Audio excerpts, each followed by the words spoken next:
It started with a sound this neighborhood had never heard before, the deep, thunderous rhythm of boots hitting pavement in perfect unison. Curtains twitched open, front doors eased ajar.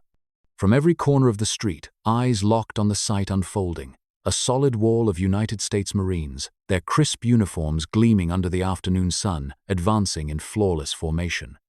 The air seemed to vibrate with the weight of their march, every step sharp, deliberate, echoing like a warning down the quiet cul-de-sac.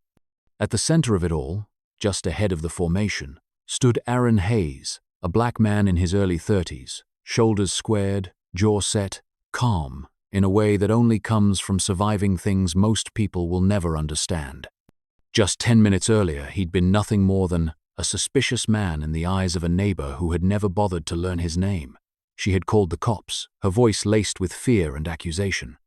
And now, the street she thought she knew was becoming a stage for something she would never forget. The Marines weren't running, they weren't shouting, they didn't need to. Their presence alone said everything. Aaron Hayes was not alone, and any question about who he was or what he stood for was about to be answered in the loudest silence this street had ever heard. Before going deeper into the story, make sure you hit that like button, subscribe, and turn on your notifications. Drop a comment to let us know where you're watching from. In a quiet suburban neighborhood where the streets were lined with modest, well-kept homes, the afternoon sun cast long shadows over manicured lawns. Aaron Hayes, a black man in his early 30s, walked steadily down the sidewalk, his posture relaxed but purposeful.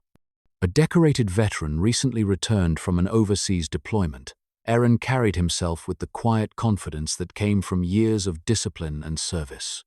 His neatly trimmed beard and the subtle silver in his hair spoke of experiences beyond his years, and his calm demeanor made him a respected figure among the few neighbors he had met since moving in a few months prior.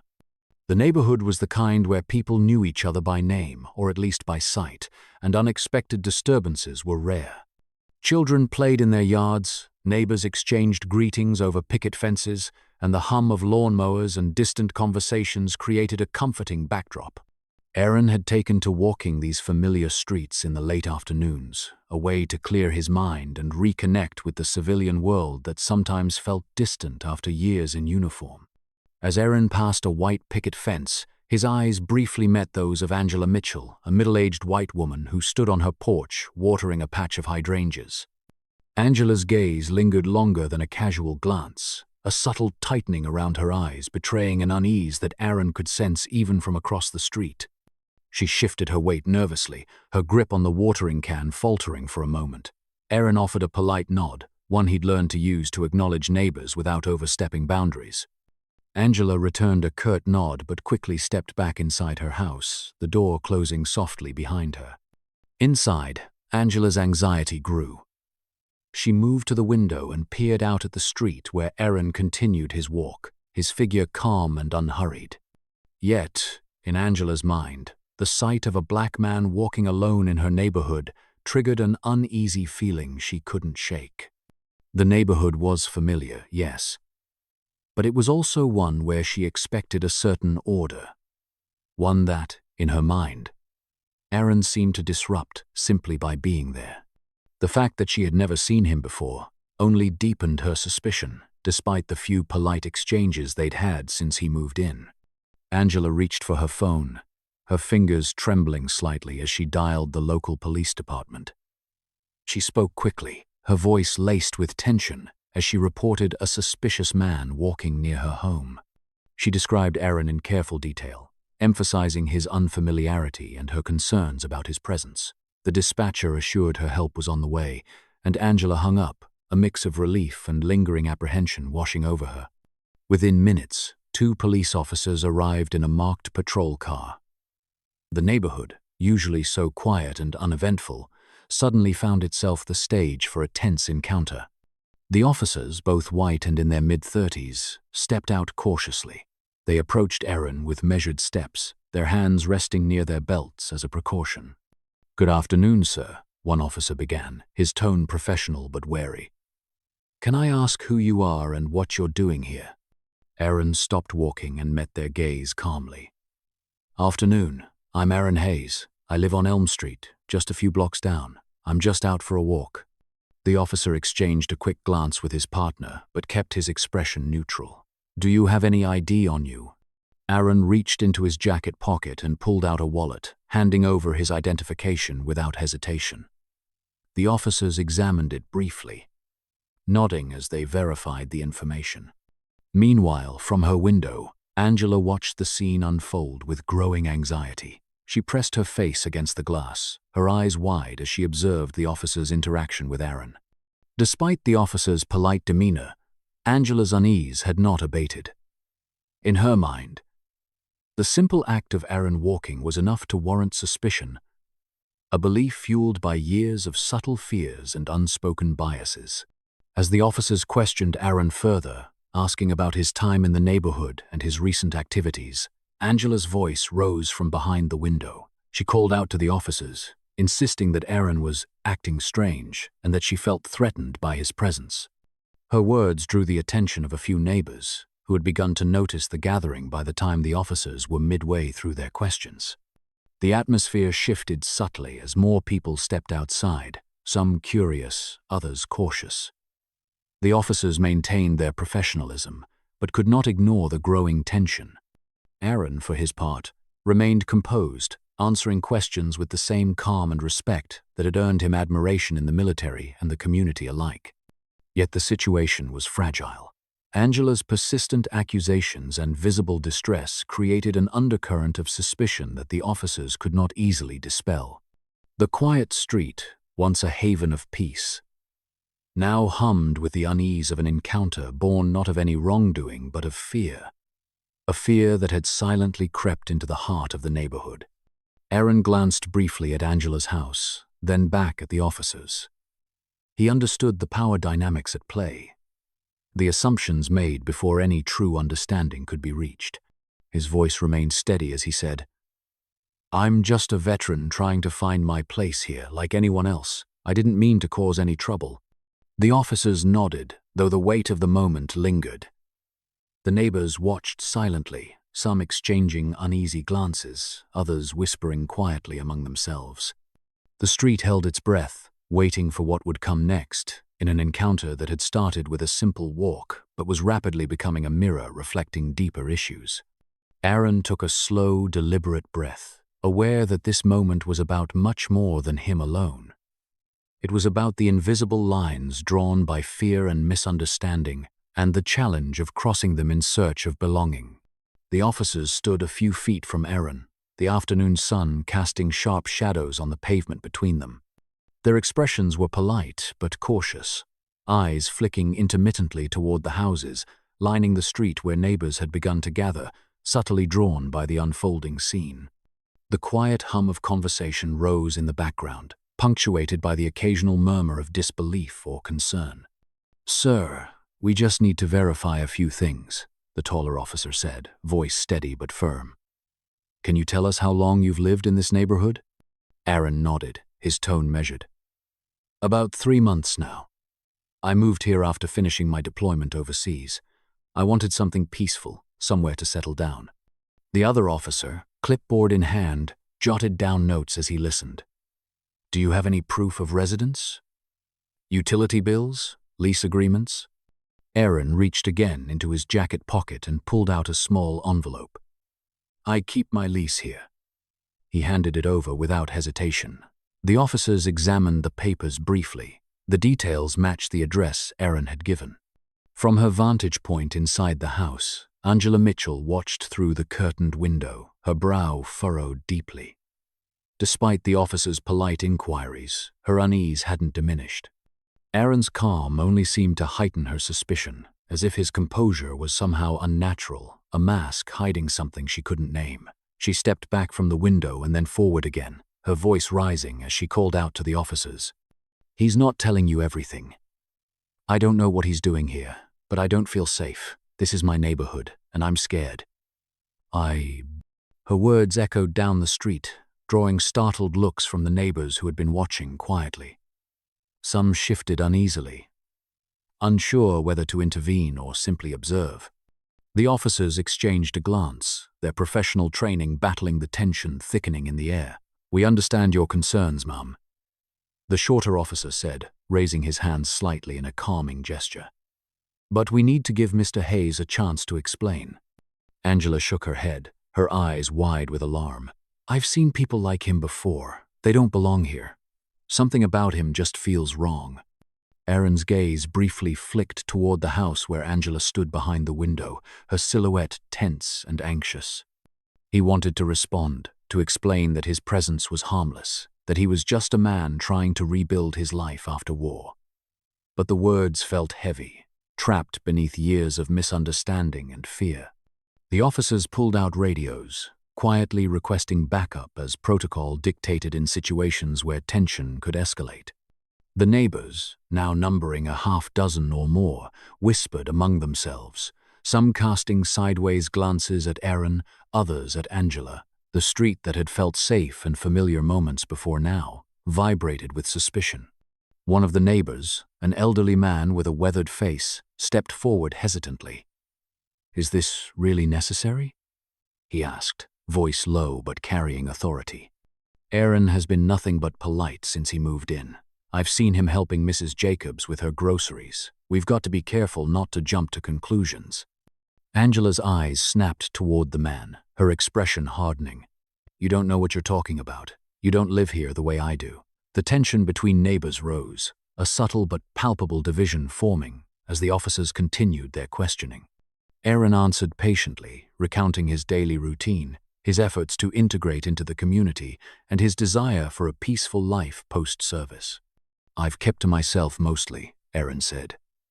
"I'm not looking for trouble. I'm just trying to heal and find a place to call home."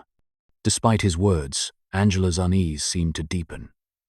She paced inside her living room, her voice rising again through the window. "I'm telling you, officers, he's not being honest. There's something off." The taller officer looked to his partner, a flicker of frustration crossing his face. "Ma'am, we're just trying to verify his identity and his story. If everything checks out, there won't be any problem." Angela's insistence drew more eyes from the neighbors, some whispering questions about fairness and racial profiling, others nodding in agreement with her fears.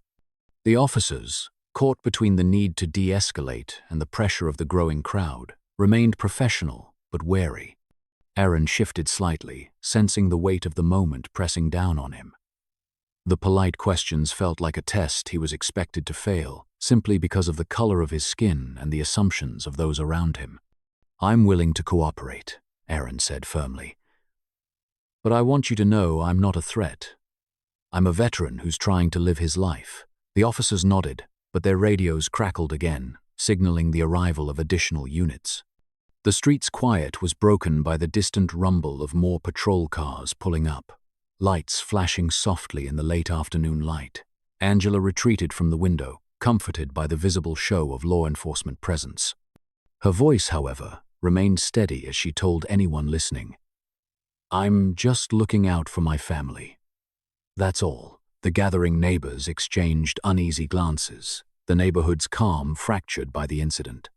Some approached the officers quietly, offering their own perspectives, while others stepped back, watching anxiously as the situation unfolded. Aaron remained standing on the sidewalk, his hands relaxed at his sides but his mind racing. He knew this was more than a routine check. It was a reflection of deeper fears and prejudices that had followed him from the battlefield to his new home. As the officers continued their efforts to verify his story, Aaron's quiet strength held firm. But beneath that calm exterior was a growing awareness that acceptance here would not come easily, that the path to belonging was tangled with suspicion, and the weight of assumptions made before a word was spoken. The tension in the street hung thick, the murmurs of neighbors blending with the distant wail of approaching sirens. Aaron stood still, the weight of every gaze upon him pressing down like the humid summer air.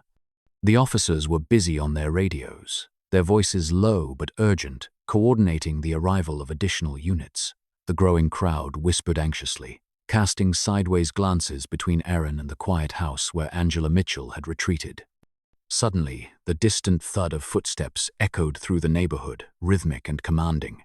Heads turned toward the sound, the murmurs fading into an expectant silence. From around the corner, a group appeared, dozens of Marines in crisp uniforms, their boots striking the pavement in perfect unison. The disciplined cadence of their march cut through the tension like a blade, drawing immediate attention. The Marines were unmistakable, sharp, precise, a formation of solidarity moving steadily toward the scene. Their presence was both a statement and a shield, a visible reminder of honor, sacrifice, and unity. At the forefront was Captain James Reynolds, a tall, imposing figure whose eyes held a mixture of resolve and quiet pride. Recognizing Aaron instantly, he led the contingent with a purposeful stride. As the Marines approached, neighbors stepped back, some nodding in recognition, others watching in stunned silence. The officers straightened, their demeanor shifting subtly from caution to respect. The neighborhood, once divided by suspicion, now found itself confronted with a powerful display of loyalty and support. Angela peeked cautiously from behind her curtain, her mouth opening slightly in surprise. The sight of uniformed Marines marching toward her house was unexpected and overwhelming. The imposing formation seemed to fill the street with an unspoken message. Aaron was not alone. Captain Reynolds halted the troops, a respectful distance from the officers and Aaron. His voice, steady and clear, broke the silence. "We're here in support of Corporal Aaron Hayes, who served alongside us overseas. He's one of our own." 10. The statement resonated deeply, rippling through the crowd like a wave. The murmurs turned to whispers of acknowledgement, and some neighbors exchanged glances charged with new understanding. Aaron's face, calm but marked by fatigue, softened slightly as he met the eyes of his fellow Marines. The officers lowered their hands from their belts, their posture relaxing in the presence of the Marines' unmistakable authority. One officer stepped forward, nodding respectfully toward Captain Reynolds. "Thank you, sir. That clears things up." Angela's shoulders sagged as the realization settled in.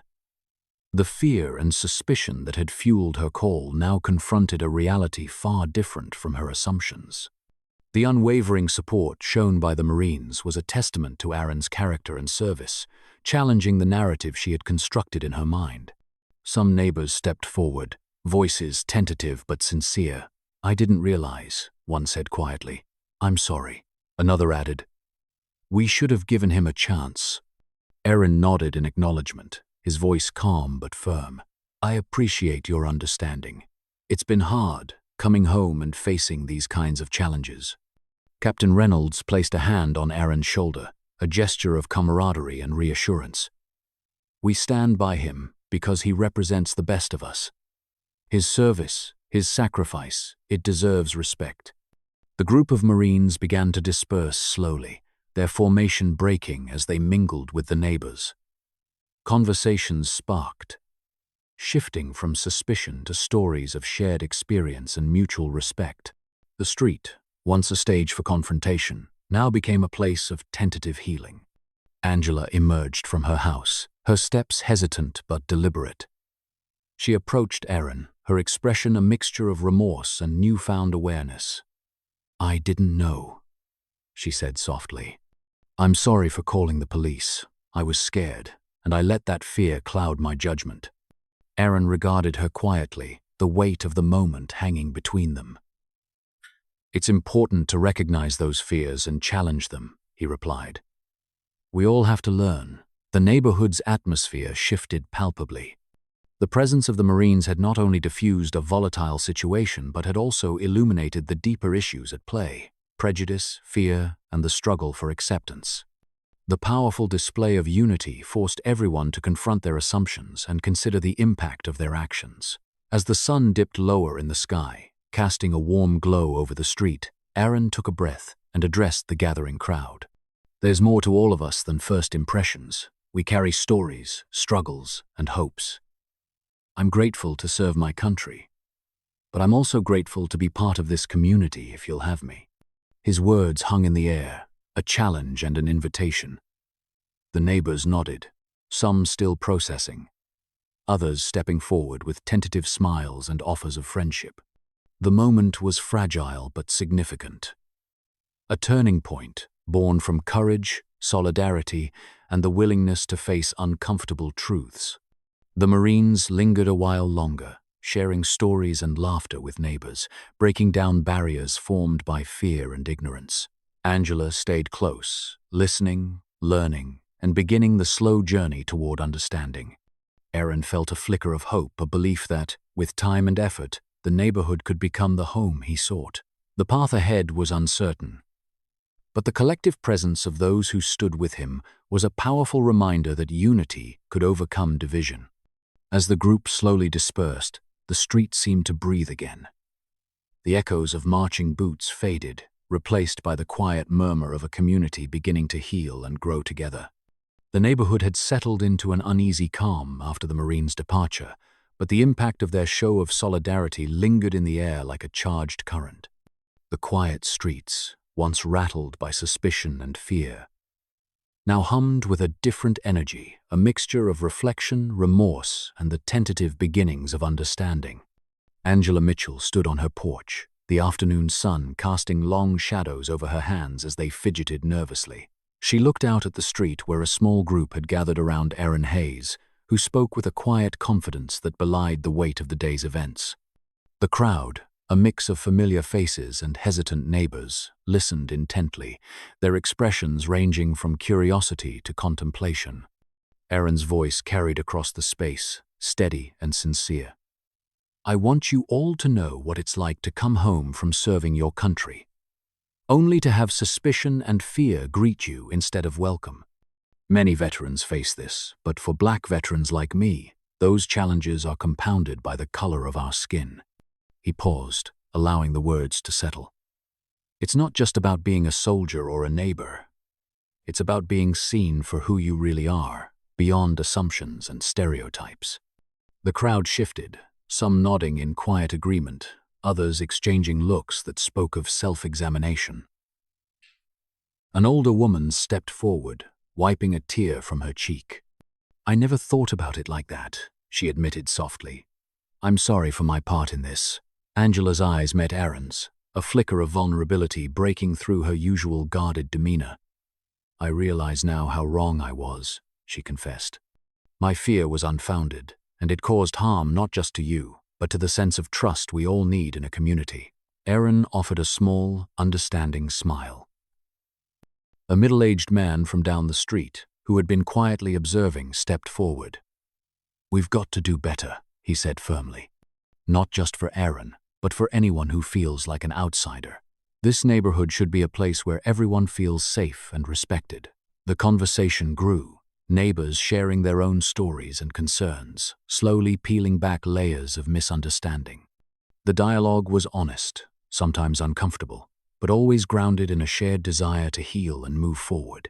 As the afternoon faded into early evening, the community's collective reflection deepened.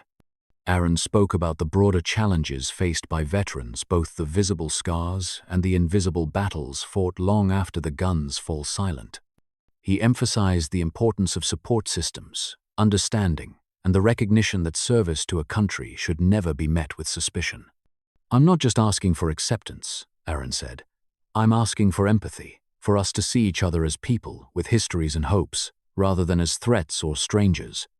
Angela nodded slowly, the weight of her earlier actions pressing heavily on her conscience. She turned to the neighbors around her, her voice steadier now. "I want to apologize to Aaron and to all of you. I let my fear and biases get the better of me, and I'm committed to learning and changing." Several neighbors echoed her sentiment, the atmosphere shifting from one of judgment to one of accountability and growth. The neighborhood, once fractured by suspicion, was beginning to knit itself together through conversation and shared commitment. Aaron looked around at the gathering, a sense of cautious optimism in his eyes. "This is a start," he said. "A beginning of something better, but it requires all of us to keep listening, to keep questioning our assumptions, and to stand up for each other." The group nodded, an unspoken agreement forming among them. The incident that had sparked fear had evolved into a catalyst for change, a moment that forced the community to confront uncomfortable truths and to envision a more inclusive future. As the sky deepened into twilight, Aaron was approached by a few neighbors, offering handshakes and words of support. Their gestures were small but significant, tokens of a newfound respect and willingness to bridge divides. Angela lingered nearby, watching the interactions with a mixture of humility and hope. She recognized that apologies were only the first step, and that rebuilding trust would take time and consistent effort. But the willingness to face those challenges was a hopeful sign. The day's events left an indelible mark on the neighborhood, a reminder that fear and prejudice could fracture communities, but that courage, empathy, and solidarity could begin to heal those wounds. As the crowd slowly dispersed, conversations continued in hushed tones, the dialogue now infused with a shared commitment to understanding and change. Aaron remained for a moment longer, taking in the scene, the faces, the gestures, the tentative bonds forming.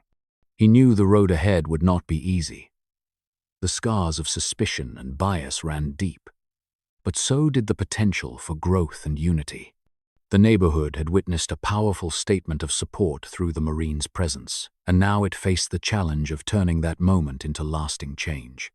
In the quiet that followed, Aaron felt a renewed sense of purpose, not just as a veteran or a neighbor, but as a catalyst for the conversations and connections that could transform a community. The path forward would be long, but with each step taken together, there was hope for a future where fear gave way to understanding and suspicion to solidarity. The evening sky softened into shades of lavender and gold as Aaron Hayes walked down the familiar street once more.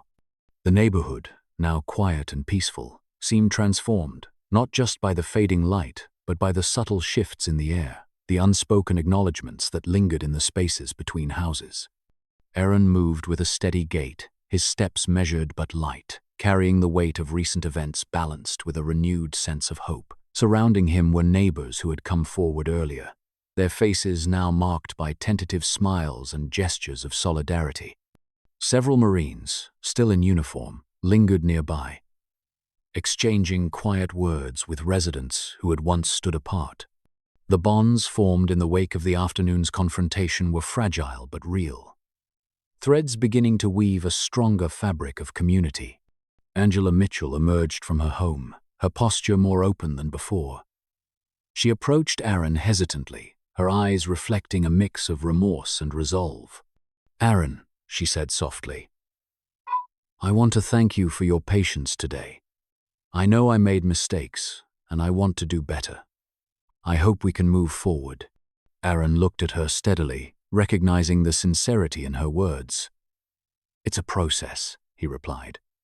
"But this is a start. We all have to be willing to look at ourselves honestly." Angela nodded, a small but genuine smile breaking through. "I'm ready to try." Nearby, other neighbors gathered, some offering quiet apologies, others simply standing in silent support. The atmosphere was no longer charged with suspicion, but buoyed by a shared commitment to change. Aaron's thoughts drifted to the broader challenges faced by veterans like himself, those who had served their country with honor, only to return to a world where acceptance was not guaranteed. He knew that his experiences were not isolated. They echoed in communities across the nation where fear and misunderstanding still too often overshadowed respect and gratitude. But today had shown him a glimpse of what could be. The presence of the Marines had been a powerful reminder of unity and brotherhood, a testament to the strength found in standing together. The neighborhood's willingness to engage in difficult conversations marked a turning point, a tentative step toward dismantling the barriers that divided them. As the sun dipped below the horizon, Aaron continued his walk, reflecting on the journey ahead. He felt the eyes of the community upon him not with suspicion, but with recognition and hope. The path to healing, both for himself and the neighborhood, would require patience, courage, and continuous effort. He paused at the corner where the incident had begun days before, taking in the familiar sights, the neatly trimmed lawns, the quiet streets, the homes that bore witness to both fear and forgiveness. Aaron breathed deeply, the cool evening air filling his lungs, grounding him in the moment. From behind, Angela's voice broke the silence. "Aaron, would you like to join us for a community meeting next week? We want to talk about how we can support veterans and work against racial profiling." He turned to face her, the offer resonating deeply. "I'd like that," he said. "It's important that we keep the conversation going." As they walked together toward the gathering group, Aaron felt a renewed sense of purpose. The neighborhood was no longer just a place to live. It was becoming a community willing to confront its flaws and embrace the possibility of change. The streetlights flickered on, casting a warm glow over the faces around him, faces that once saw a stranger but were learning to see a neighbor. Aaron's journey was far from over. But in that moment, the promise of understanding and unity felt within reach. The story of that day would linger in the hearts of those who witnessed it, a reminder that fear could be challenged and that courage could inspire change. The questions remained. How could communities continue to support veterans like Aaron? How could they dismantle the prejudices that so often divided them? And who would be willing to take the first step toward a more just and compassionate future? As Aaron walked on, surrounded by new allies and old neighbors alike, the answers seemed less distant, rooted in conversations begun, bridges built, and the shared hope that tomorrow would be better than today. If you loved the story, like the video and subscribe.